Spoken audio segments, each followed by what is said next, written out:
Hello dear students, good morning to all of you. बच्चों, आज के क्लास से हम लोग शुरू करेंगे वेक्टर्स, जो कि फिजिक्स में काफ़ी यूज़ होता है। फिजिक्स में न्यूमेरिकल सॉल्व करते टाइम, कंसेप्ट समझते टाइम बच्चों को काफ़ी परेशानी होती है। वेक्टर को यूज कैसे किया जाए, वेक्टर को अप्लाई कैसे किया जाए। तो बच्चों, आज के लेक्चर में हम लोग पढ़ेंगे vector quantities, scalar quantities, representation of vector, addition and subtraction of vector. उसके साथ ही बच्चों हम लोग न्यूमेरिकल भी सॉल्व करेंगे। तो शुरू करते हैं बच्चों आज का लेक्चर वेक्टर्स। तो बच्चों, फिजिकल क्वांटिटीज़ तो जानते ही होंगे, जिसमें हमारा आता है distance, displacement, velocity, force, acceleration, energy. तो इस सब फिजिकल क्वांटिटीज़ में बच्चों कुछ ऐसे फिजिकल क्वांटिटीज़ होते हैं जिसको हम लोग स्केलर्स बोलते हैं। तो स्केलर क्वांटिटीज़ बच्चों क्या होता है? Those physical quantities which can be described by its magnitude and does not require a direction. Simple हम लोग बोल सकते हैं बच्चों, दोज फिजिकल क्वांटिटीज़ जिसके पास मैग्नीट्यूड होगा बट डायरेक्शन नहीं होगा। एग्जाम्पल का अगर इसका बात करें बच्चों, तो एग्जाम्पल हो जाएगा डिस्टेंस, मास, टाइम, एनर्जी। ये सब बच्चे स्केलर क्वांटिटीज़ होते हैं, ठीक है, जिसके पास सिर्फ मैग्नीट्यूड होता है, डायरेक्शन नहीं होता है। जैसे मान लो बच्चों, एग्जाम्पल में हम लेते हैं M1, हमारा पास मास है मान लो 5 kg, ठीक है बच्चों।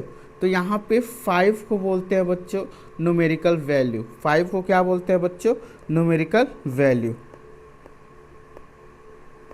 Numerical value. और केजी जो है वो बच्चों क्या है? यूनिट है। केजी क्या है? यूनिट है। तो यहाँ पे मास को बच्चों हम लोग 5 kg लिखेंगे। तो यहाँ पे जो 5 kg है वो मैग्नीट्यूड ऑफ मास है। किसका मैग्नीट्यूड है बच्चों? मास का मैग्नीट्यूड है, जिसके पास न्यूमेरिकल वैल्यू होगा और यूनिट होगा। ठीक वैसे ही मान लो बच्चों M2 इक्वल टू 2 kg।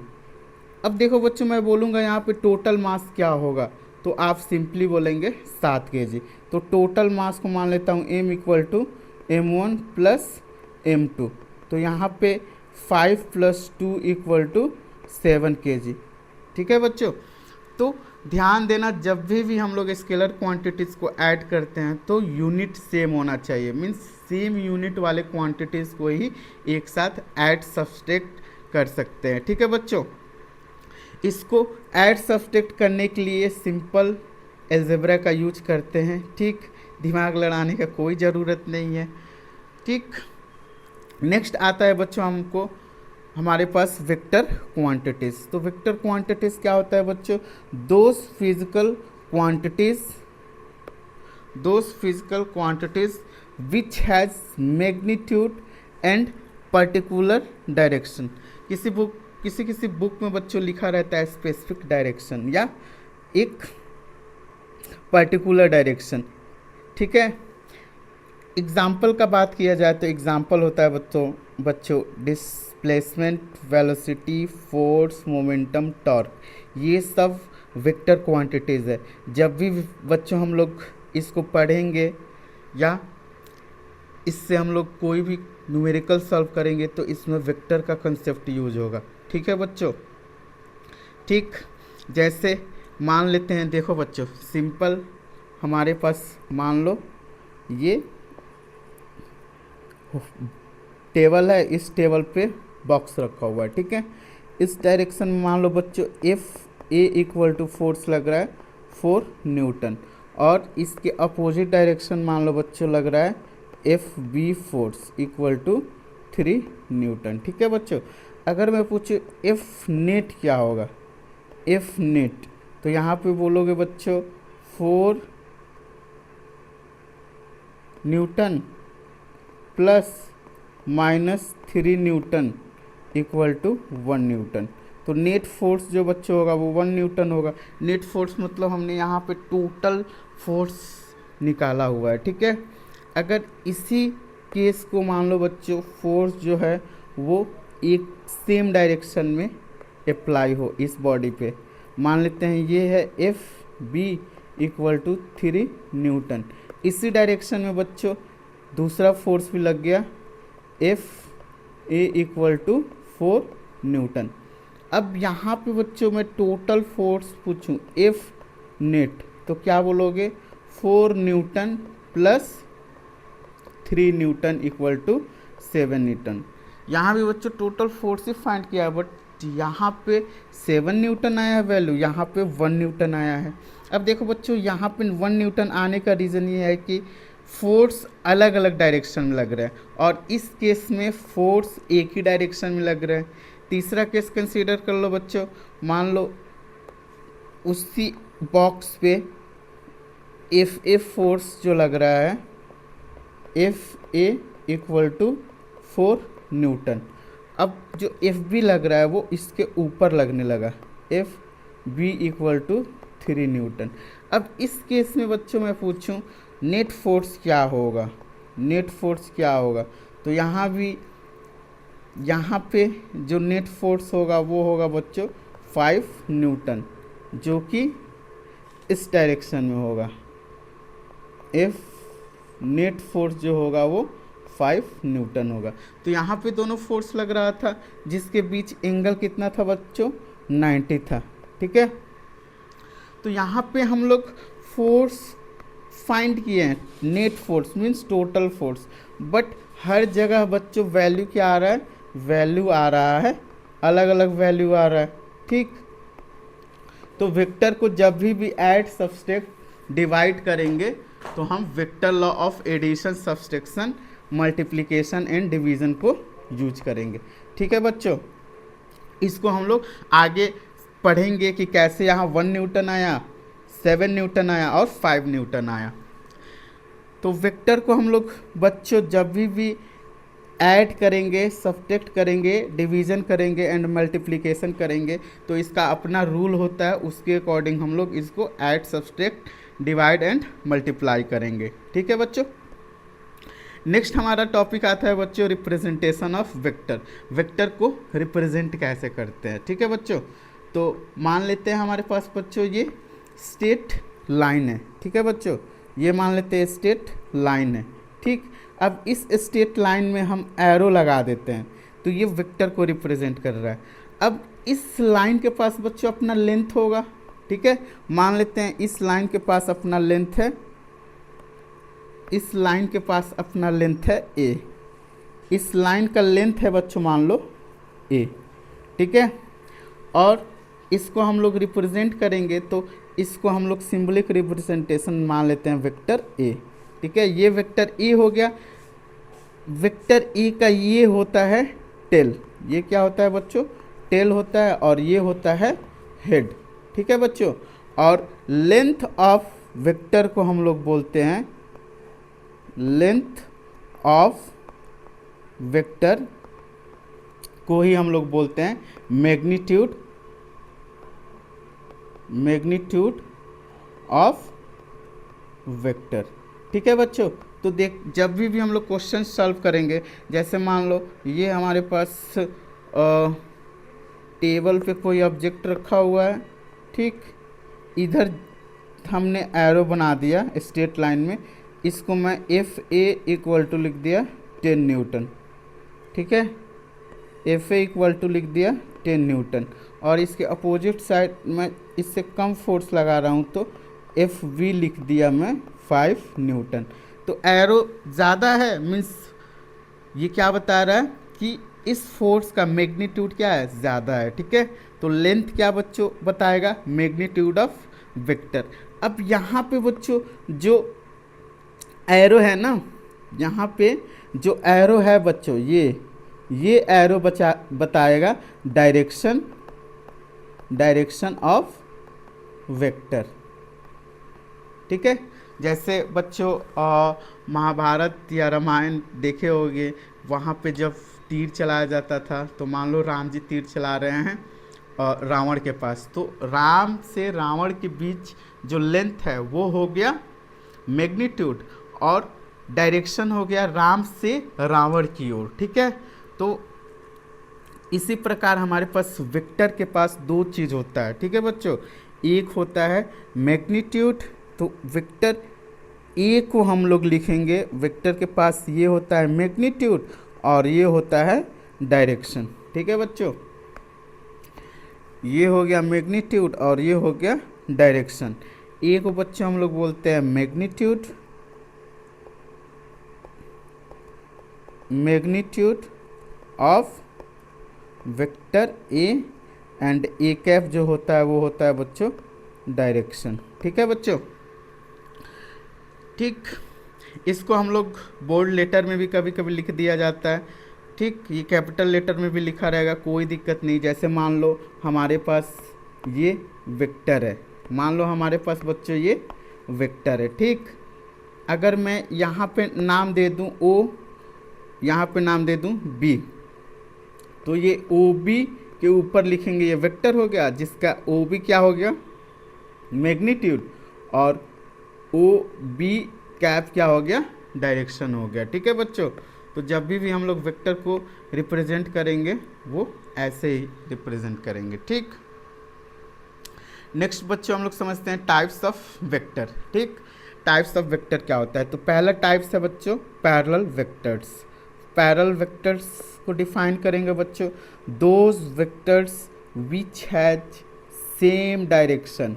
मान लेते हैं बच्चों दो या दो से अधिक वेक्टर है, ठीक है, वो पैरेलल कब होंगे, जब डायरेक्शन सबका क्या होगा सेम होगा। मूवी में देखते होगे दो या दो से अधिक तीर निकलते हैं एक साथ पैरेलली और वो अपने टारगेट की ओर आगे बढ़ते हैं, ठीक है।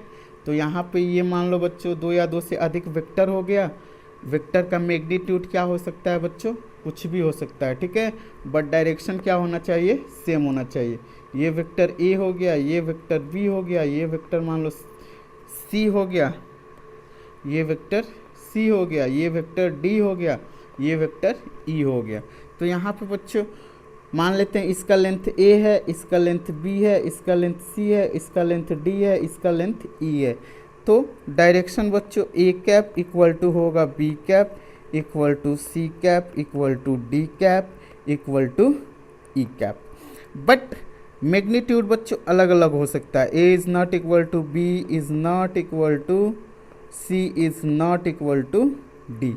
ध्यान देना बच्चों, यहाँ पे पैरेलल वेक्टर्स में डायरेक्शन सबका सेम होगा बट मैग्नीट्यूड क्या होगा अलग अलग हो सकता है, ओके। नेक्स्ट बच्चों आता है इक्वलिटी ऑफ वेक्टर या इक्वल वेक्टर। इक्वल वेक्टर को बच्चों हम लोग डिफाइन करेंगे, vectors which has equal magnitude and same direction. दो या दो से अधिक वेक्टर को इक्वल कब कहेंगे, खुद सोचो। दो या दो से अधिक वेक्टर को इक्वल तभी कहेंगे जब डायरेक्शन भी सेम हो और मैग्नीट्यूड भी सेम हो। जैसे मान लो ये है हमारे पास वेक्टर 1, ये है हमारे पास वेक्टर बी, ये है हमारे पास वेक्टर सी। अब देखो बच्चों तीनों का लेंथ क्या है सेम है, ठीक है। ये मान लो वेक्टर ए, ये मान लो वेक्टर बी, ये मान लो वेक्टर सी। इसका लेंथ मान लो बच्चों ए, इसका लेंथ बी, इसका लेंथ सी। तो इक्वलिटी ऑफ वेक्टर में बच्चों A equal to B equal to C और डायरेक्शन भी क्या होगा A cap equal to B cap equal to C cap equal to D cap, ठीक है। तो इक्वलिटी ऑफ वेक्टर में बच्चों डायरेक्शन भी सेम होना चाहिए और मैग्नीट्यूड इक्वल होना चाहिए, तब दो या दो से अधिक वेक्टर को हम लोग बोलेंगे इक्वलिटी ऑफ वेक्टर, ठीक बच्चों। आगे हम लोग बढ़ते हैं एंटी पैरेलल वेक्टर्स। अब देखो बच्चों एंटी पैरेलल कब कहेंगे, जब दो या दो से अधिक वेक्टर, मान लो दो वेक्टर, एक है इधर, ठीक, और दूसरा वेक्टर जो है वो मान लो दूसरा वेक्टर जो है वो इस डायरेक्शन में, ठीक है बच्चों। तो देखो ये एक दूसरे के क्या हैं एंटी पैरेलल है, ठीक है। ये वेक्टर ए मान लो, ये वेक्टर बी मान लो, इसके लेंथ को ए मान लो, इसके लेंथ को बी मान लो, ठीक है बच्चों। इसका डायरेक्शन ए कैप और इसका डायरेक्शन बी कैप और इसका डायरेक्शन ए कैप। तो यहाँ पे बच्चों direction of A is equal to minus direction of B होगा। कब होगा बच्चों? इक्वलिटी ऑफ वेक्टर में, ठीक है। बट मैग्नीट्यूड इक्वल हो भी सकता है, इक्वल नहीं भी हो सकता है, ठीक है बच्चों। ठीक, तो ये हुआ बच्चों mathematical definition of anti parallel vectors. Next है बच्चों निगेटिव और अपोजिट वेक्टर्स। दो वेक्टर्स को हम लोग निगेटिव या अपोजिट कब कहेंगे? जैसे मान लो बच्चों हमारे पास ये वेक्टर ए है, ओके, ठीक, और ये दूसरा वेक्टर बच्चों मान लो बी है, ठीक। ए बी के निगेटिव कब होगा? जैसे इसके ये ए वेक्टर है, इसके लेंथ को ए मान लेते हैं और डायरेक्शन को ए कैप। ये बी वेक्टर है, इसके लेंथ को हम बी मान लेते हैं और डायरेक्शन बी कैप। तो देखो बच्चों निगेटिव वेक्टर कब होगा? जब एक वेक्टर दूसरे वेक्टर्स के अपोजिट डायरेक्शन में होगा। मैग्नीट्यूड क्या होना चाहिए? इक्वल होना चाहिए, ठीक है। तो दूसरे वेक्टर को पहले वेक्टर के निगेटिव वेक्टर बोलेंगे, ठीक है। ए इज इक्वल टू होगा बच्चों B, A is equal to क्या होगा बच्चों? मैग्नीट्यूड दोनों का क्या होगा? सेम होगा, बट डायरेक्शन क्या होगा बच्चों? A cap equal to minus B cap. तो जो बी वेक्टर होगा वो ए के निगेटिव होगा, या ए वेक्टर होगा वो बी के निगेटिव होगा, ठीक है बच्चों। तो यहाँ वी वेक्टर ए के निगेटिव वेक्टर होगा, ठीक। कोलिनियर वेक्टर, कोलिनियर का मतलब होता है बच्चों दो या दो से अधिक वेक्टर जो कि सेम लाइन में लाई करेंगे। मान लो ये बच्चों लाइन है, ठीक है, ओके। इस लाइन में मान लेते हैं ये वेक्टर ए, ये वेक्टर ए जिसका लेंथ ए है और डायरेक्शन ए कैप है। दूसरा वेक्टर को बच्चों ड्रॉ कर लेते हैं, ये वेक्टर हो गया बी जिसका लेंथ बी है और डायरेक्शन बी कैप है।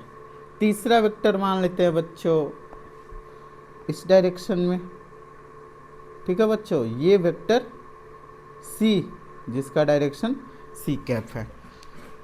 तो टू और more than two vectors line in same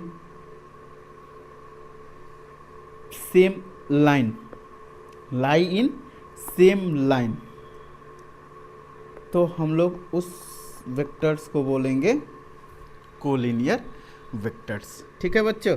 तो यहाँ पे देख रहे होगे ये सब वेक्टर्स एक ही लाइन में लाई कर रहे हैं, ठीक है।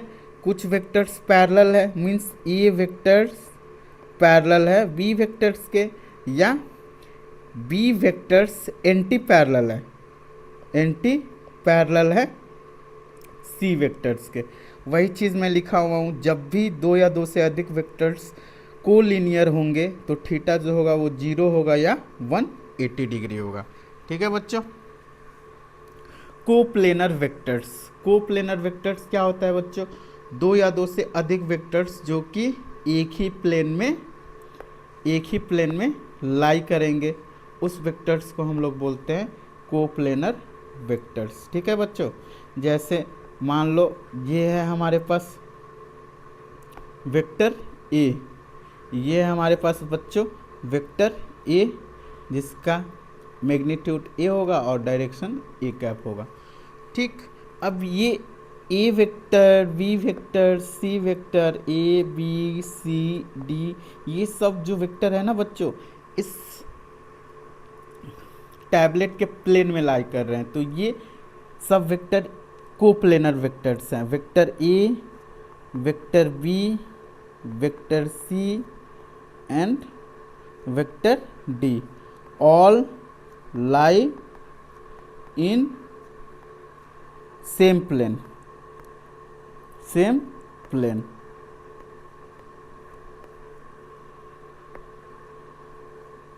ठीक है। टैबलेट के प्लेन में लाई कर रहे हैं, तो ये सब वेक्टर्स बच्चों क्या होंगे? को प्लेनर वेक्टर्स, को प्लेनर वेक्टर्स। दो या दो से अधिक वेक्टर्स बच्चों एक ही प्लेन में लाई करेंगे तो को प्लेनर होंगे, एक ही लाइन में लाई करेंगे तो को लिनियर होंगे। ठीक है बच्चों। को इनिशियल वेक्टर, अब दो या दो से अधिक वेक्टर्स बच्चों जिसका इनिशियल पॉइंट ये है, इनिशियल पॉइंट क्या होता है, सेम होता है, उस वेक्टर्स को हम लोग बोलते हैं को इनिशियल वेक्टर्स। टू और more than two vectors whose initial point are same. Initial point क्या होता है बच्चों, सेम होता है। तो यहाँ पे vector A, vector B, vector C and vector D क्या होंगे बच्चों, को इनिशियल होंगे, इनिशियल वेक्टर। ठीक है बच्चों, को इनिशियल वेक्टर्स होंगे। ठीक, जिनका मैग्नीट्यूड कुछ भी हो सकता है और डायरेक्शन भी कुछ भी हो सकता है। नल वेक्टर और जीरो वेक्टर, नल वेक्टर और जीरो वेक्टर। ठीक है बच्चों, कोई वेक्टर जिसके पास मैग्नीट्यूड क्या होगा, जीरो होगा, उसको हम लोग बोलेंगे नल वेक्टर्स। ठीक है बच्चों, जैसे मान लो ये हमारे पास वेक्टर ए, ये है वेक्टर ए और उसके अपोजिट डायरेक्शन में मान लेते हैं ये है निगेटिव वेक्टर ए। दोनों का मैग्नीट्यूड सेम है, डायरेक्शन अपोजिट है। मैं बोलूँगा ए प्लस वेक्टर ए जोड़ेंगे तो क्या आएगा बच्चों, जीरो वैल्यू आएगा, क्योंकि लेंथ क्या है, सेम है, डायरेक्शन अपोजिट है। तो यही मैग्नीट्यूड बच्चों यहाँ क्या है, ज़ीरो है। तो यहाँ पे जब दोनों वेक्टर को ऐड करेंगे तो मैग्नीट्यूड क्या आएगा बच्चों, जीरो आएगा। मीन्स दो वेक्टर को हम सब्ट्रैक्ट करेंगे एक दूसरे से या एडिशन ही करेंगे तो यहाँ पे जो रिजल्टेंट आएगा ज़ीरो आएगा, वो जीरो वेक्टर होगा। ठीक, नेक्स्ट बच्चों यूनिट वेक्टर। जैसे हम लोग जानते हैं बच्चों, ये हमारे पास मान लेते हैं वेक्टर ए है। ठीक है, इसके पास लेंथ ए है और डायरेक्शन क्या है बच्चों, ए कैप है।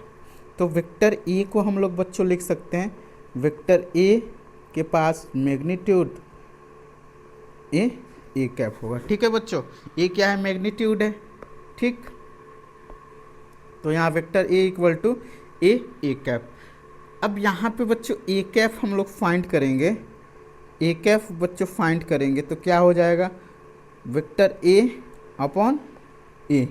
तो यहाँ पे देखो बच्चों, यहाँ पे ए कैप जो वैल्यू आया वो होगा बच्चों यूनिट वेक्टर। ठीक है बच्चों, यूनिट वेक्टर का जो मैग्नीट्यूड होता है बच्चों वो 1 होता है। ठीक है, a vector having unit magnitude is known as unit vector. अब देखो बच्चों, यहाँ पे हम कोऑर्डिनेट ऑफ एक्सिस लिए हुए हैं, जिसमें ये एक्स एक्सिस, ये वाई एक्सिस और ये जेड एक्सिस हो गया। ठीक है बच्चों, अगर किसी वेक्टर को लेंगे एलॉन्ग एक्स डायरेक्शन में, एलॉन्ग एक्स डायरेक्शन में, तो यहाँ पे यूनिट वेक्टर लेते हैं आई कैप, एलॉन्ग वाई डायरेक्शन में जे कैप और एलॉन्ग जेड डायरेक्शन में बच्चों लेते हैं के कैप। ये बच्चों यूनिट वेक्टर है जिसके पास मैग्नीट्यूड 1 होता है। ठीक है बच्चों, यूनिट वेक्टर के पास मैग्नीट्यूड क्या होगा, 1 होगा। ठीक, तो उस वेक्टर्स को हम लोग बोलते हैं यूनिट वेक्टर्स। यहाँ पे यूनिट वेक्टर्स एक दूसरे के बच्चों म्यूचुअली परपेंडिकुलर हैं, एक दूसरे से 90 डिग्री एंगल फॉर्म कर रहे हैं। ठीक, एंगल बिटवीन टू वेक्टर्स को बच्चों हम लोग समझते हैं। इस चीज़ को समझना बहुत ज़रूरी होता है, क्योंकि जब भी हम लोग फोर्स अप्लाई करते हैं या डिस्प्लेसमेंट फाइंड करना होता है तो किसी पॉइंट के अबाउट हम लोग फोर्स लगाते हैं, दो या दो से अधिक फोर्स, तो वहाँ पे बच्चों इसको हम लोग वहाँ पे बच्चों इसकी ज़रूरत पड़ती है। ठीक है बच्चों, ये मान लो बच्चों वेक्टर ए हो गया, ये वेक्टर ए हो गया, और ये मान लो बच्चों वेक्टर बी हो गया। ठीक है बच्चों, अब देखो बच्चों, इन दोनों के बीच दो एंगल दिख रहा होगा, ये मान लेते हैं थीटा जो कि स्मॉल एंगल होगा, और एक और एंगल दिख रहा होगा, इसको मान लेते हैं फाई। ठीक, तो यहाँ पे एक स्मॉल एंगल दिख रहा है बच्चों, स्मॉल एंगल, और एक large angle.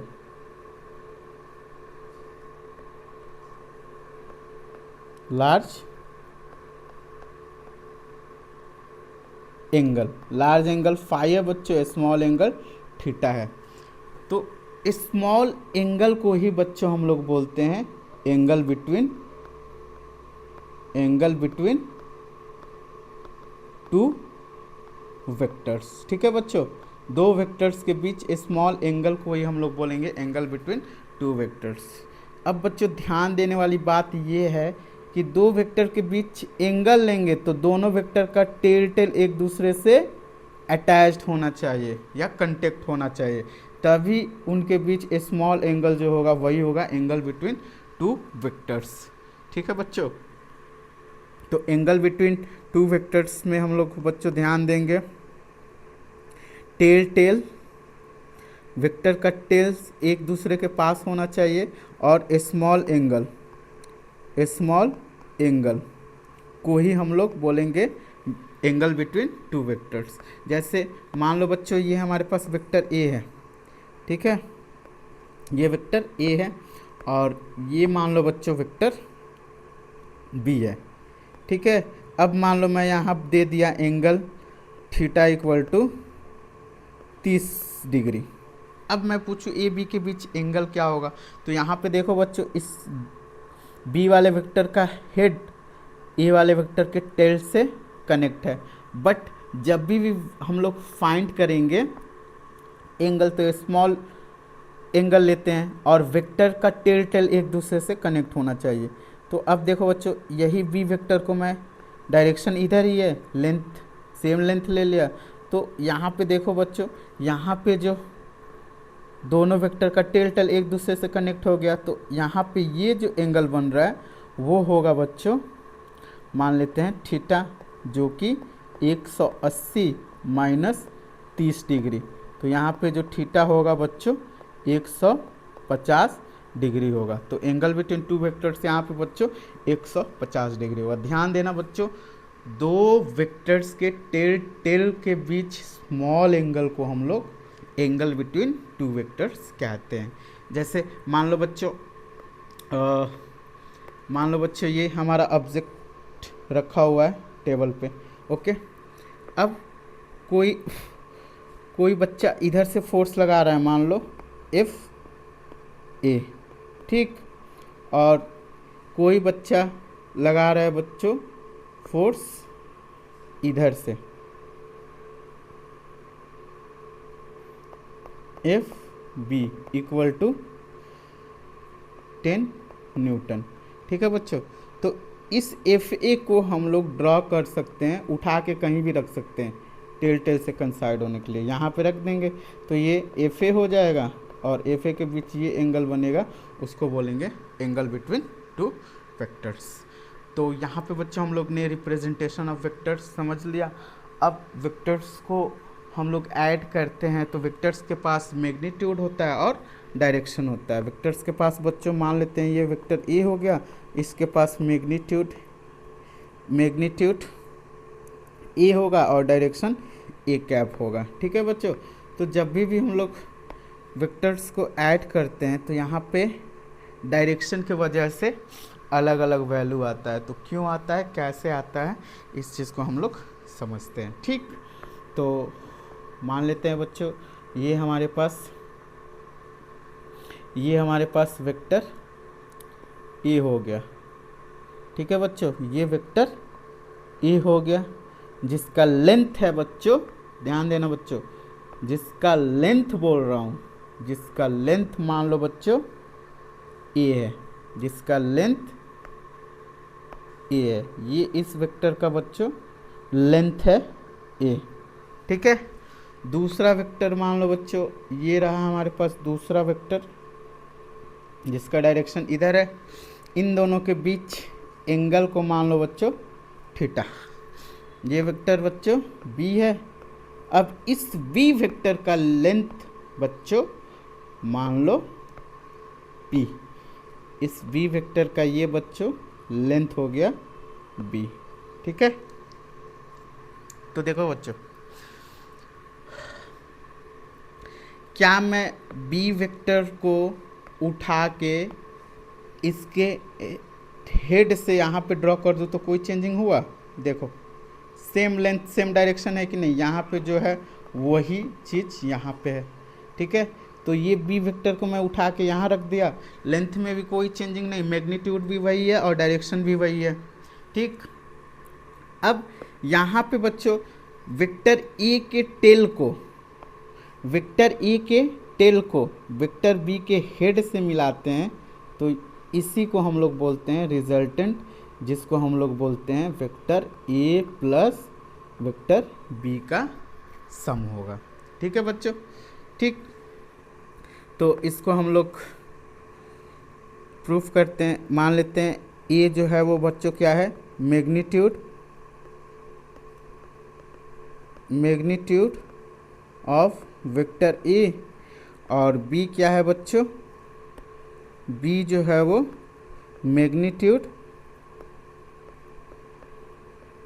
Magnitude of vector B. Theta क्या है बच्चों, angle between vector A and vector B. Theta क्या है बच्चों, एंगल बिटवीन। अब ये जो बच्चों रिजल्टेंट है ना, वो मान लो वेक्टर ए से अल्फा एंगल बना रहा है। ठीक है बच्चों, अल्फा एंगल। अल्फा क्या है बच्चों,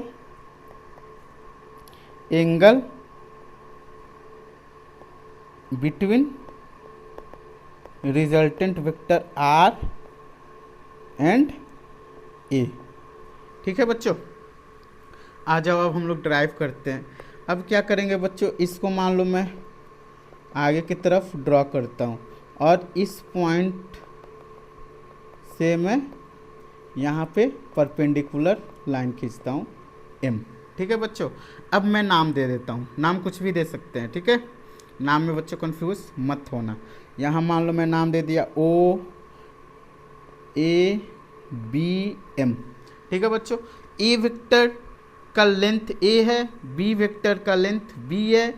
अब आर जो है बच्चों रिजल्टेंट वेक्टर, इसका लेंथ ओ बी होगा। ध्यान देना बच्चों, आर वेक्टर का मैग्नीट्यूड क्या होगा, आर वेक्टर का मैग्नीट्यूड आर है। ठीक है, magnitude of vector R. R क्या है बच्चों, मैग्नीट्यूड ऑफ वेक्टर आर। ठीक, तो देखो बच्चों, in triangle O M B, in triangle O M B, ये जो बच्चों ट्रेंगल दिख रहा है वो कौन सा ट्रेंगल है, राइट एंगल ट्रेंगल है। ठीक है बच्चों, in triangle O M B. O M B को लिख सकते हैं ना बच्चों, यहाँ पे ओ एम बी को लिख सकते हैं ओ बी का square equal to O M का स्क्वायर प्लस एम बी का स्क्वायर। ठीक है बच्चों, अब ओ बी ही क्या है बच्चों, ओ बी ही है हमारा आर, तो आर स्क्वायर इक्वल टू लिख सकते हैं ओ एम क्या है बच्चों, O A plus A M, O A plus A M का whole square plus M B का होल स्क्वायर। अब बच्चों ये लेंथ हम लोग को फाइंड करना है, ये लेंथ बच्चों हम लोग को फाइंड करना है, ए एम क्या होगा और बी एम क्या होगा। ठीक है बच्चों, तो यहाँ पे जो एंगल होगा वो थीटा ही होगा। तो यहाँ पे देखो बच्चों, ये हो गया हाइपोटेनियस, ये हो गया बेस, ये हो गया परपेंडिकुलर। तो बेस हाइपोटेनियस में क्या रिलेशन होता है बच्चों, उसके लिए हम लेते हैं cos theta. Cos theta equal to क्या होता है बच्चों, base A M upon A B. ठीक है बच्चों, A M upon A B, ये कौन से ट्रेंगल में हम लोग बच्चों बात कर रहे हैं? In triangle A M B. ठीक, कॉस थीटा इक्वल टू क्या हो जाएगा बच्चों? Cos theta equal to A M, और ए बी क्या है बच्चों? ए बी वेक्टर बी है जिसका लेंथ बी है, तो ए एम इक्वल टू क्या आ जाएगा बच्चों? A M equal to B cos theta. वैसे ही बच्चों बी एम फाइंड करने के लिए या एम बी फाइंड करने के लिए हम लोग क्या यूज करेंगे? Sine theta equal to perpendicular upon hypotenuse equal to M B upon A B. Sine theta equal to M B upon A B ही बच्चों वेक्टर बी है, तो एम बी इक्वल टू हो जाएगा बी साइन थीटा। तो यहाँ पे A B और एम बी बच्चों हम लोग ने फाइंड कर लिया, बी कॉस थीटा और बी साइन थीटा। तो ये वाला लेंथ कितना है बच्चों? ये वाला लेंथ है बी कॉस थीटा और ये वाला लेंथ है बी साइन थीटा। अब ये वैल्यू को बच्चों यहाँ पे रख देते हैं, तो आर स्क्वायर इक्वल टू हो जाएगा बच्चों ओ ए जो है वो ए है plus A M B cos theta का whole square plus B sine theta का होल स्क्वायर। तो आर स्क्वायर इक्वल टू हो जाएगा बच्चों, अब देखो ये ए प्लस बी का होल स्क्वायर हो गया ए बी, तो A square plus B square cos square theta plus 2ab cos theta plus B square sine square theta. तो यहाँ पे A square plus B square sine square theta plus B square cos square theta plus B square हो जाएगा plus 2ab cos theta 2ab cos theta. ठीक है बच्चों, तो यहाँ पे ये देखो sine square theta cos square theta क्या होता है बच्चों? 1 हो जाएगा। तो यहाँ पे ये जो वैल्यू आएगा A square plus B square plus 2ab cos theta, ये हो गया बच्चों आर स्क्वायर। अब आर इक्वल टू लिख लेंगे under root A square plus B square plus 2ab cos theta. तो ये बच्चों हो गया रिजल्टेंट वेक्टर का, ध्यान देना, रिजल्टेंट वेक्टर का मैग्नीट्यूड या रिजल्टेंट वेक्टर का लेंथ। ये क्या हुआ बच्चों? रिजल्टेंट वेक्टर का मैग्नीट्यूड या रिजल्टेंट वेक्टर का लेंथ हुआ। ठीक है बच्चों, इसको याद कर लेना, जब भी दो वेक्टर्स का हम लोग एडिशन निकालेंगे तो रिजल्टेंट के अकॉर्डिंग ही निकालेंगे। ठीक है बच्चों, ठीक। तो यहाँ पे एक और बच्चों टर्म आता है, मान लो ये है हमारे पास अल्फ़ा, तो tan अल्फ़ा क्या हो जाएगा बच्चों? tan alpha equal to in triangle O M B. tan alpha equal to हो जाएगा बच्चों, tan अल्फ़ा इक्वल टू हो जाएगा M B upon A M. तो tan alpha equal to M B की जगह लिख लेंगे B sine theta upon A plus B cos theta. इसको भी बच्चों याद कर लेना, रिजल्टेंट का वैल्यू और tan अल्फ़ा का वैल्यू याद कर लेना। इसको हम लोग डायरेक्शन यूज निकालने के लिए यूज करेंगे और ये वेक्टर आर का मैग्नीट्यूड हो गया। ठीक, यहाँ पे बच्चों हम लोग केस 1 समझते हैं। Case 1, when vector A and vector B parallel होंगे,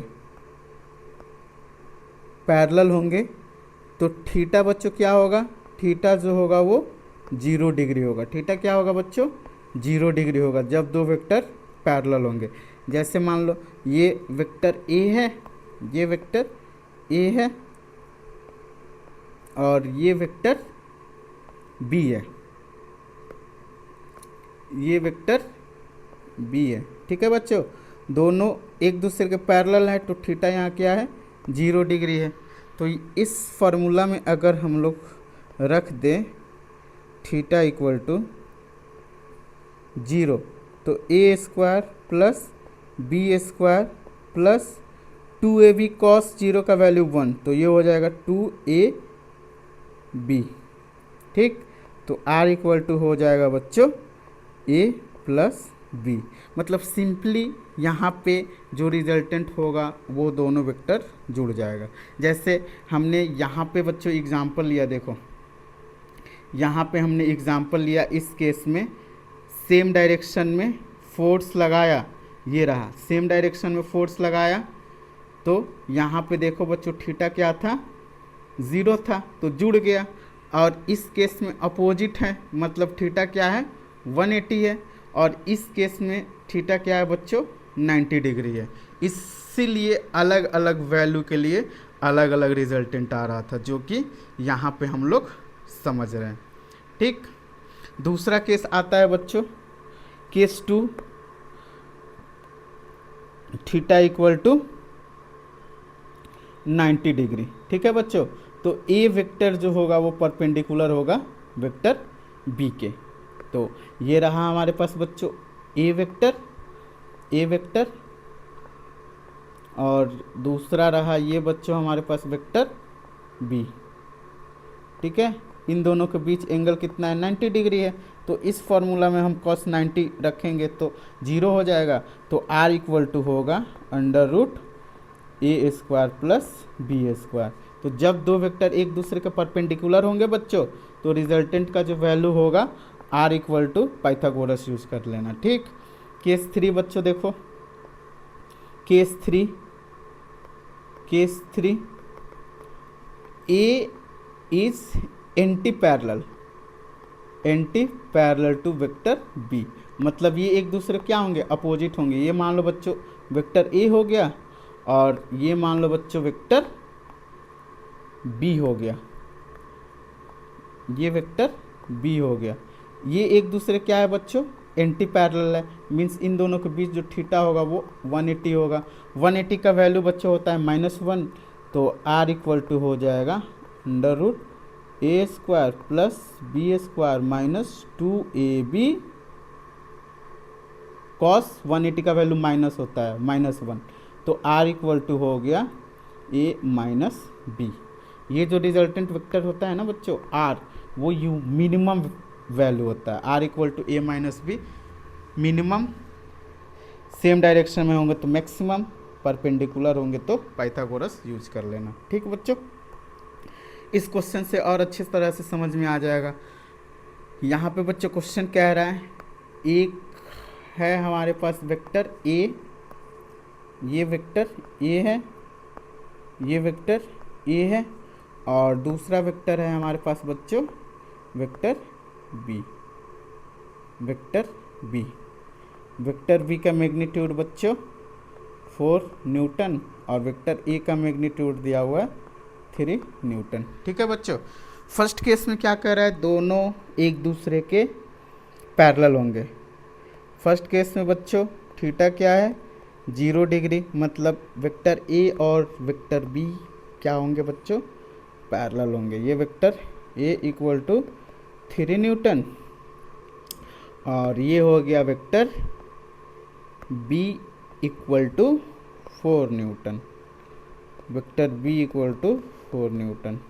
सेम डायरेक्शन में है बच्चों, तो r इक्वल टू क्या होगा सेम डायरेक्शन में a प्लस बी, तो simply 3 newton plus 4 newton equal to 7 newton. r equal to हो जाएगा 7 Newton.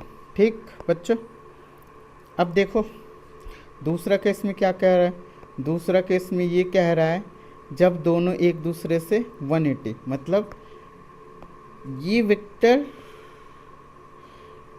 B equal to 4 newton east मान लो और ए वेक्टर को मान लो वेस्ट। तो यहाँ पे देखो ये बच्चों एक दूसरे के 180 डिग्री बना रहे हैं। थीटा कितना है 180। ये वेक्टर हो गया ए, तो यहाँ पे आर बच्चों हो जाएगा बी माइनस ए।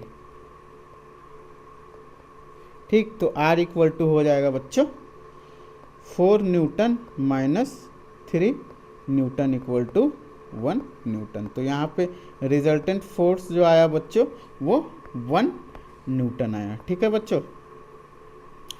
तीसरा केस में क्या कह रहा है बच्चों 90 डिग्री, मीन्स ये वेक्टर है ए, ये वेक्टर है ए इक्वल टू 3 न्यूटन और वेक्टर बी जो है वो इसके परपेंडिकुलर है। ठीक है बच्चों, ये vector B equal to 4 newton. तो इसका जो रिजल्टेंट होगा बच्चों वो होगा हमारा इस डायरेक्शन। ठीक है, लगा लो पाइथागोरस। पाइथागोरस लगाओगे तो कितना आएगा 3 का स्क्वायर प्लस 4 का स्क्वायर अंडर रूट कितना हो जाएगा बच्चों, रिजल्टेंट फोर्स इक्वल टू हो जाएगा अंडर रूट 3 का स्क्वायर प्लस 4 का square equal to under root 25 equal to 5 newton. तो आर का वैल्यू हुआ बच्चों 5 न्यूटन। ठीक है बच्चों, समझ में आया। नेक्स्ट क्वेश्चन देखो बच्चों, इसके लिए सिंपल फार्मूला याद रखना, हमेशा काम आता है। ठीक है, जैसे लॉ ऑफ मोशन पढ़ेंगे, ठीक, या इलेक्ट्रोस्टैटिक्स ग्रेविटेशनल फोर्स पढ़ेंगे, हर जगह इसका यूज़ होता है। इसके लिए मान लो बच्चों ये हमारे पास वेक्टर ए है, मान लो ये हमारे पास वेक्टर ए है जिसका लेंथ है ए, और दूसरा वेक्टर मान लो बच्चों वेक्टर बी, वेक्टर बी, यहाँ पे इसका लेंथ बी है। ठीक है बच्चों, अब दोनों का लेंथ बच्चों मान लो बराबर है, ए इक्वल टू बी, दोनों का लेंथ क्या है बच्चों बराबर है, और इन दोनों के बीच एंगल मान लो बच्चों थीटा है। तो यहाँ पे जो रिजल्टेंट होगा ना बच्चों, इसको याद कर लेना, resultant equal to 2a cos theta upon 2, 2a cos theta upon 2। ध्यान देना बच्चों, यहाँ पे कॉस थीटा अपॉन 2 है। कुछ बच्चे क्या करते हैं कि कॉस थीटा को ही डिवाइड कर देते हैं 2 से, बट वहाँ पे वो चीज़ गलत हो जाता है। ठीक है, इस चीज़ को ध्यान देना। ओके, तो R equal to 2a cos theta upon 2। tan alpha का वैल्यू बच्चों हो जाएगा, अल्फ़ा का वैल्यू बच्चों हो जाएगा थीटा अपॉन 2। तो यहाँ पे बच्चों अल्फ़ा का वैल्यू जो होता है वो थीटा अपॉन 2 होता है। इस चीज़ को बच्चों याद कर लेना। ठीक, अब क्वेश्चन को करते हैं, डायरेक्ट पुट करेंगे। 2 vectors having equal magnitude of 5 unit have an angle 60 degree. Find magnitude and angle from one vector. ठीक है, मीन्स ये दोनों वेक्टर हो गया जिसका मैग्नीट्यूड बच्चों कितना है, इसी को लिख लेते हैं, a equal to 5 newton, B भी वेक्टर का 5 न्यूटन। अब इसका जो रिजल्टेंट होगा बच्चों वो इसके बीचों बीच होगा। ठीक है, ये हो गया r, तो r इक्वल टू हो जाएगा बच्चों 2a कॉस थीटा अपॉन 2। तो यहाँ पे बच्चों 2a की जगह 5 इंटू कॉस 60 अपॉन 2, तो यहाँ पे बच्चों हो जाएगा 10 into cos 30 degree. Cos 30 degree का वैल्यू बच्चों होता है 10 इंटू रूट 3 अपॉन 2, तो ये हो जाएगा 5 रूट 3। आर का जो वैल्यू आएगा बच्चों 5 रूट 3 यूनिट। अब देखो बच्चों ये जो आर है ना वो किसी एक वेक्टर से जो अल्फ़ा एंगल बनाएगा, अल्फ़ा इक्वल टू हो जाएगा थीटा अपॉन 2। तो अल्फ़ा इक्वल टू हो गया 60 अपॉन 2, 30 डिग्री। रिजल्टेंट कितना एंगल बनाएगा बच्चों 30 डिग्री। तो जब भी सेम वेक्टर होता है ना बच्चों, तो वहाँ पे अल्फ़ा फाइंड करने के लिए जो रिजल्टेंट होगा उसके बीचों बीच पास करता है, ठीक है, या बीचों बीच होता है। नेक्स्ट है बच्चों, two forces are numerically equal to 10 dynes. Two vectors है बच्चों जो न्यूमेरिकली 10 डाइन्स के इक्वल है, as saw in figure, find the resultant of this two vectors. ठीक है बच्चों, यहाँ पे फिगर नहीं दिया हुआ है बट मुझे फिगर याद है बच्चों। यहाँ पे ये वेक्टर ए हो गया, वेक्टर ए जिसका मैग्नीट्यूड दिया हुआ है 10 डाइन्स, ठीक है बच्चों। और ये हो गया हमारा वेक्टर बी, ये हो गया बच्चों हमारा वेक्टर बी, ये हो गया बच्चों हमारा वेक्टर बी। ओके, बी का लेंथ भी दिया हुआ है बच्चों 10 डाइन्स। डाइन्स जो होता है वो फोर्स का यूनिट होता है बच्चों, ठीक है। डाइन का मतलब चुड़ैल वाला डाइन मत समझ लेना, ठीक है। अब मान लो बच्चों ये वी वेक्टर है ना, तो यहाँ पे एंगल फाइंड करना है। यहाँ पे जो एंगल दिया हुआ है ये बच्चों वो दिया हुआ है 60 डिग्री, ठीक है बच्चों। बट दो वेक्टर के बीच एंगल फाइंड करने के लिए सबसे पहला टर्म दोनों का टेल टेल एक साथ होना चाहिए। क्या यहाँ दोनों वेक्टर का टेल टेल एक साथ है? नहीं है। तो बी वेक्टर को उठा के रख देंगे वेक्टर ए के टेल से। तो देखो ये बी वेक्टर हो गया, बी वेक्टर हो गया जिसका लेंथ है 10 डाइन्स, ठीक है बच्चों। अब जो रिजल्टेंट होगा दोनों के बीचों बीच होगा, ये होगा बच्चों इसका रिजल्टेंट, ठीक है बच्चों। तो यहाँ पे R इक्वल टू क्या हो जाएगा 2f cos थीटा अपॉन 2। अब यहाँ पे ये जो एंगल होगा ना बच्चों वो होगा इन दोनों के बीच एंगल। तो थीटा इक्वल टू क्या हो जाएगा बच्चों 180 माइनस 60 इक्वल टू 120। तो फॉर्मूला लगा दो, R equal to 2a cos theta upon 2। तो R इक्वल टू हो जाएगा 2a के जगह 10 इंटू कॉस 120 अपॉन 2। तो R इक्वल टू हो जाएगा 2 इंटू 10 कॉस 60 डिग्री। तो R इक्वल टू हो जाएगा 2 इंटू 10 इंटू 1 अपॉन 2। 2 कर कैंसिल आउट हो जाएगा। तो R इक्वल टू होगा बच्चों 10 डाइन्स, ठीक है बच्चों। तो R का वैल्यू आया 10 डाइन्स। वही अगर बच्चों अल्फ़ा का वैल्यू पूछा जाए तो अल्फ़ा इक्वल टू होता है theta upon 2, 120 upon 2 equal to 60 degree, ठीक है बच्चों। तो यहाँ पे एंगल कितना होगा 60 डिग्री। तो अल्फ़ा इक्वल टू हो जाएगा 60 डिग्री, ठीक है बच्चों। ठीक, प्रॉपर्टीज ऑफ वेक्टर्स बच्चों, इट इज कम्यूटेटिव होता है। मान लो दो वेक्टर को हम लोग ऐड करेंगे, vector A plus vector B, तो ये इक्वल होता है vector B plus vector A के। दोनों वेक्टर को जोड़ेंगे तो रिजल्टेंट में कोई इफेक्ट नहीं पड़ेगा। एसोसिएटिव में A plus vector B plus vector C equal to हो सकता है A plus vector B plus vector C. तो ये एसोसिएटिव को फॉलो करता है, कम्यूटेटिव को फॉलो करता है। अब यहाँ पे बच्चों दिया हुआ है next point, vectors are equal magnitude than minimum 3 coplanar vectors. Vectors जो होंगे मिनिमम 3 कोप्लेनर वेक्टर्स जिसका मैग्नीट्यूड क्या होगा, रिजल्टेंट क्या होगा, 0 होगा। जैसे मान लो बच्चों ये है हमारे पास वेक्टर 1, ये है वेक्टर, ये है बच्चों हमारे पास वेक्टर 2 और ये है वेक्टर हमारे पास बच्चों 3। तो मिनिमम 3 कोप्लेनर वेक्टर होंगे बच्चों जिसका मैग्नीट्यूड क्या, रिजल्टेंट क्या हो सकता है ज़ीरो हो सकता है। ठीक है बच्चों, यहाँ पे देखो, यहाँ पे फाइनल वेक्टर का हेड और इनिशियल वेक्टर का टेल दोनों मिल गए हैं, तो रिजल्टेंट जो होगा वो होगा बच्चों जीरो। रिजल्टेंट क्या होगा बच्चों? जीरो होगा। ठीक है, अब देखो बच्चों, जब दो या दो से अधिक वेक्टर्स होंगे तो उसको कैसे ऐड करेंगे?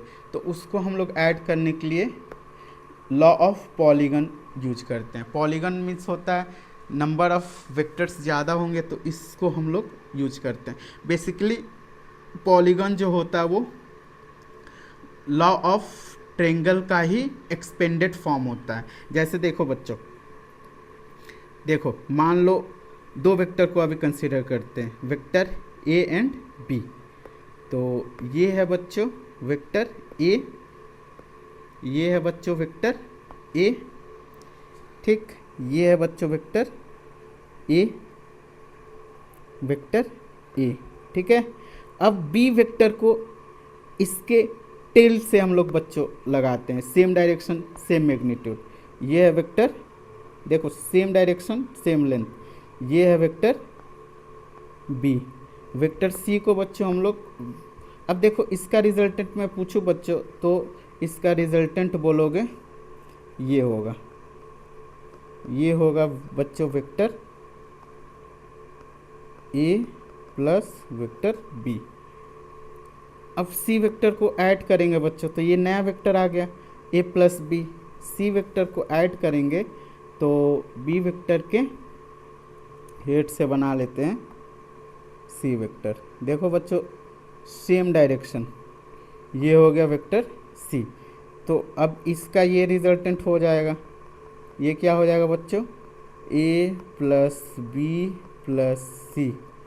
वेक्टर डी को बच्चों हम लोग ड्रॉ कर लेंगे वेक्टर सी के टेल से, हेड से, तो ये हो गया वेक्टर डी। अब फाइनल वेक्टर का ध्यान देना बच्चों, फाइनल वेक्टर का हेड और इनिशियल वेक्टर को टेल को हम लोग एक वेक्टर बनाएंगे, ये हो गया आर। ठीक है बच्चों, तो आर इक्वल टू यहाँ पे होगा, आर इक्वल टू होगा vector A plus vector B plus vector C plus vector D. इसको हम लोग यूज करेंगे बच्चों सुपरपोजिशन थ्योरम। इलेक्ट्रोस्टैटिक्स पढ़ेंगे, इलेक्ट्रिक फील्ड और मैग्नेटिक फील्ड 12th क्लास में, तो हम लोग इसको यूज करेंगे। एक चार्ज पे दो या दो से अधिक चार्ज के कारण जो फोर्स लगता है वो vector sum of all forces होता है। ठीक है बच्चों, सब्सट्रैक्शन ऑफ टू वेक्टर्स। ये देखो बच्चों, मान लो हमारे पास ये वेक्टर ए है, ये वेक्टर ए है, ठीक, जिसका लेंथ ए और डायरेक्शन ए कैप है।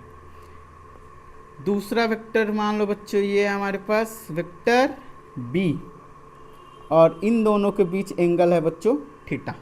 ठीक, अब देखो बच्चों हम लोग को सब्ट्रैक्शन करना है, वेक्टर ए से वेक्टर बी को सब्ट्रैक्ट करना है। ठीक, तो वेक्टर बी को हम निगेटिव डायरेक्शन में बना सकते हैं। ये देखो, ये जो होगा बच्चों सेम डायरेक्शन सेम लेंथ, ये हो गया माइनस बी वेक्टर। अब इस वेक्टर ऊपर वाले वेक्टर्स को भूल जाओ, ए और माइनस बी वेक्टर को ध्यान दो। तो लेंथ बच्चों बी माइनस बी वेक्टर का लेंथ कितना होगा बोलो? लेंथ में नो चेंजिंग, ये जो लेंथ होगा वो बी होगा, और ए का जो लेंथ होगा बच्चों वो क्या होगा? ए का लेंथ जो होगा वो ए होगा। तो देखो बच्चों, अगर हम बी वेक्टर को वेक्टर ए के टेल से बनाते हैं, ये देखो टेल से बना दिया, ठीक है, ये वेक्टर माइनस बी है, माइनस बी है, तो यहाँ पे पहला वेक्टर का टेल दूसरे वेक्टर के हेड से जो मिलता है वही होता है रिजल्टेंट। तो ये बच्चों आर जो होगा वो हो जाएगा ए माइनस बी। ठीक है बच्चों, अब यहाँ पे जो थीटा होगा बच्चों ध्यान देना, यहाँ पे जो थीटा होगा, यहाँ पे जो थीटा होगा वो कितना हो जाएगा बच्चों? 180 माइनस थीटा। क्या होगा बच्चों? 180 माइनस थीटा। तो देखो यहाँ पे बच्चों हम लोग बेसिकली कर क्या रहे हैं? Vector A plus minus vector B को जोड़ रहे हैं, ठीक है। तो यहाँ पे ए प्लस बी के लिए हम लोग क्या पढ़े, under root A square plus B square plus 2ab cos 180 minus theta हो जाएगा बच्चों। तो यहाँ पे इसको लिख लेंगे बच्चों a minus B equal to under root A square plus B square. अब देखो बच्चों कॉस 180 माइनस थीटा होता है माइनस कॉस थीटा, तो ये हो जाएगा माइनस 2ab कॉस थीटा। तो देखो बच्चों को फॉर्मूला सेम ही है, फॉर्मूला क्या है, सेम ही है, बट प्लस 2ab की जगह क्या आया है, माइनस 2ab कॉस थीटा। यहाँ पे बच्चों a माइनस बी का ये जो है वो रिजल्टेंट है, ठीक है, a माइनस बी का ये रिजल्टेंट है। तो a माइनस बी यहाँ पे r जो होगा वो सब्सट्रैक्शन के फॉर्म में क्या हो जाएगा, a square plus B square minus 2ab cos theta, ठीक है बच्चों। यहाँ पे ये हो गया रिजल्टेंट, ठीक। अब tan अल्फ़ा का वैल्यू क्या होगा, तो मान लो ये ए वेक्टर से बना रहा है अल्फ़ा एंगल, ए वेक्टर से कितना बना रहा है, अल्फ़ा एंगल। तो यहाँ पे tan अल्फ़ा जो होगा बच्चों सीधा याद कर लो, b cos theta a minus B sine theta. इस रिज़ल्ट को बच्चों याद कर लेना। वहाँ पे प्लस जो था ना a plus B sine theta, यहाँ पे माइनस आ जाएगा a minus B sine theta, ठीक है बच्चों। तो ये रहा tan अल्फ़ा का वैल्यू। जब भी हम लोग दो वेक्टर को सब्ट्रैक्ट करेंगे इस फार्मूला का यूज करेंगे, और tan अल्फ़ा फाइंड करने के लिए इसको हम लोग यूज करेंगे, ठीक। अब देखो बच्चों इस कंसेप्ट पे नीट में क्वेश्चन 2-3 बार पूछ चुका है, ठीक है। यहाँ पे बोल रहा है बच्चों a प्लस बी वेक्टर का magnitude equal to a minus B vector का मैग्नीट्यूड है, find the angle between a and b। तो देखो बच्चों सिंपल हम फार्मूला यहाँ पुट करेंगे, a प्लस बी का मैग्नीट्यूड मतलब रिजल्टेंट का magnitude a minus B resultant का मैग्नीट्यूड। तो ये हो जाएगा a square plus B square plus 2ab cos theta, ठीक है बच्चों, under root equal to under root A square plus B square minus 2ab cos theta. अब इन दोनों को बच्चों कर दो स्क्वायर, दोनों साइड स्क्वायर करने पे नो चेंजिंग, ये टर्म हो जाएगा A square plus B square plus 2ab cos theta equal to A square plus B square minus 2ab cos theta. यहाँ पे कैंसिल आउट बच्चों क्या होगा, A square B square A square B square, 2ab ये इधर आएगा तो ये हो जाएगा 4ab cos theta equal to 0। तो कॉस थीटा इक्वल टू हो जाएगा बच्चों 0। तो कॉस थीटा इक्वल टू 0 किसका वैल्यू होता है, कॉस 90। तो थीटा इक्वल टू हो गया 90 डिग्री, ठीक है बच्चों। ये नीट में पूछा हुआ क्वेश्चन है, ठीक, एक बार नहीं 2 बार पूछा है, ओके। देख लो कितना सिंपल पूछा हुआ है क्वेश्चन। नेक्स्ट क्लास में बच्चों हम लोग रिसोल्यूशन ऑफ वेक्टर पढ़ेंगे, जिसमें एडिशन सब्सट्रैक्शन होगा, और रिसोल्यूशन वेक्टर काफ़ी इंपॉर्टेंट होता है। तो आज के लिए बच्चों यहीं तक रहने देते हैं, बाय बाय।